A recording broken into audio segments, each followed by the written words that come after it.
আসসালামু আলাইকুম এভরিওয়ান। আজকে আপনাদের সাথে 1.5 কেজি মুরগির সাহায্যে সহজ এবং মজাদার একটি রোস্টের রেসিপি শেয়ার করব। যারা নতুন রাঁধুনি বা ব্যাচেলর তারা কিন্তু আমাদের এই রেসিপিটি ফলো করতে পারেন।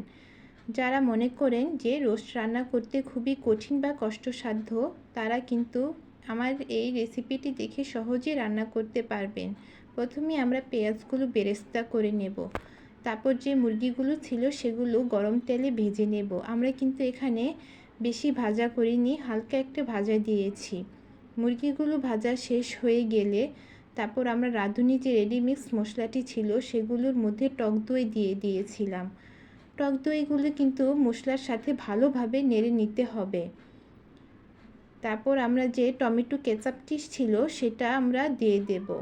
আপনারা চাইলে কিন্তু আমাদের এই রেসিপিটি ফলো করতে পারেন।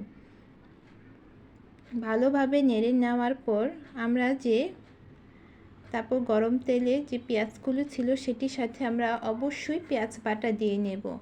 আপনারাও কিন্তু রোস্ট রান্না করতে হলে অবশ্যই পেঁয়াজ বাটা দিবেন। পেঁয়াজ বাটা দিলে মশলাটি খুবই ঘন হয়।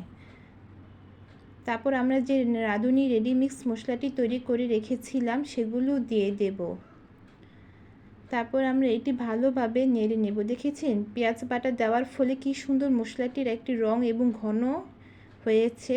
আপনারাও অবশ্যই পেঁয়াজ বাটা দিবেন মশলার সাথে, তাহলে কিন্তু খেতে মজা লাগবে। তারপর আমরা এখানে আদা রসুন বাটা দিয়ে দেব।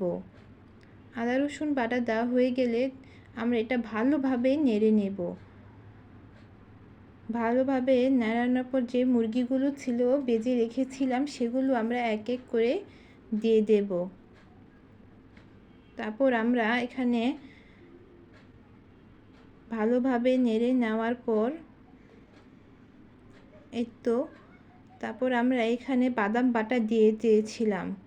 এখানে আমরা বাদাম অ্যাড করেছিলাম, কাজু বাদাম এবং পেস্তা বাদাম। বাদাম বাটাও কিন্তু অবশ্যই দিতে হবে। রোস্টের মধ্যে পেঁয়াজ বাটা আর বাদাম বাটা মাস্ট।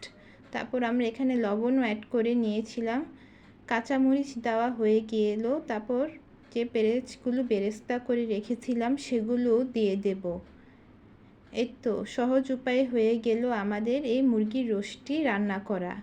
আর জানেন এই মুরগির রোস্টগুলো ছিল স্পেশালভাবে আমার আম্মু রান্না করেছিল তার নাতিনের জন্য, কারণ তার নাতিন এই মুরগির রোস্টগুলো খেতে খুবই পছন্দ করে সাদা পোলাওর সাথে।